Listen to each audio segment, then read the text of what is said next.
નમસ્કાર, આપ જોઈ રહ્યા છો પાટનગર નેટવર્ક ન્યૂઝ। આપની સાથે હું છું લવલીન। બુલેટિનની શરૂઆત મહત્વપૂર્ણ સમાચારોની સાથે કરીશું।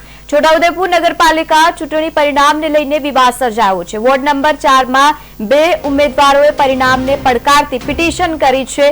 ચૂંટણી અધિકારીએ મ્યુનિસિપલ એક્ટનું ખોટું અર્થઘટન કર્યા હોવાનો આક્ષેપ પણ કરવામાં આવ્યો।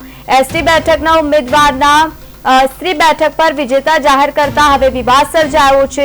અરજદારોએ પ્રમુખની ચૂંટણી સામે પણ કોર્ટમાં સ્ટેની માંગણી કરી છે। હવે તમને જણાવી દઈએ કે છોટાઉદેપુર નગરપાલિકા ચૂંટણી પરિણામને લઈને જે રીતે વિવાદ સર્જાયો છે, વોર્ડ નંબર 4 ના 2 ઉમેદવારોએ પરિણામને પડકારતી પિટિશન કોર્ટમાં દાખલ કરી છે। ચૂંટણી અધિકારી પર ખોટી અને ગેરકાયદેસર રીતે મ્યુનિસિપાલિટી એક્ટની જોગવાઈઓ વિરુદ્ધ ખોટું અર્થઘટન કરીને પરિણામ જાહેર કર્યા હોવાનો આક્ષેપ પણ લગાવ્યા છે। અનુસૂચિત જાતિ અને અનામત બેઠકના ઉમેદવારને સામાન્ય સ્ત્રી અનામત બેઠક ઉપર વિજેતા જાહેર કરાતા વિવાદ સર્જાયો।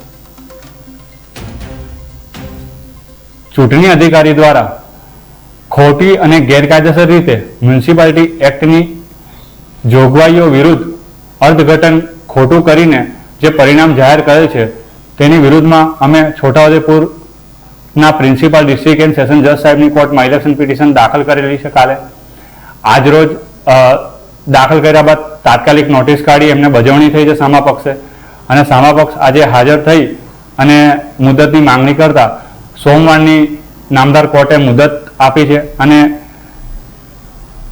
એવું ફરમાન કરેલ છે કે કાલે રવિવારના દિવસે સાંજ સુધી અમે અરજદારને તમામ એમના જવાબોની નકલ સુપરત કરે।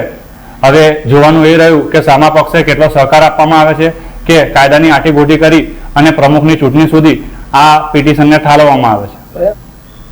રોજીબેન અશફાકભાઈ મકરાણી તરફે પિટિશન દાખલ કરવામાં આવી છે અને સુષ્માબેન વેલજીભાઈ રાઠવા તરફે પિટિશન દાખલ કરવામાં આવી છે। સામા પક્ષે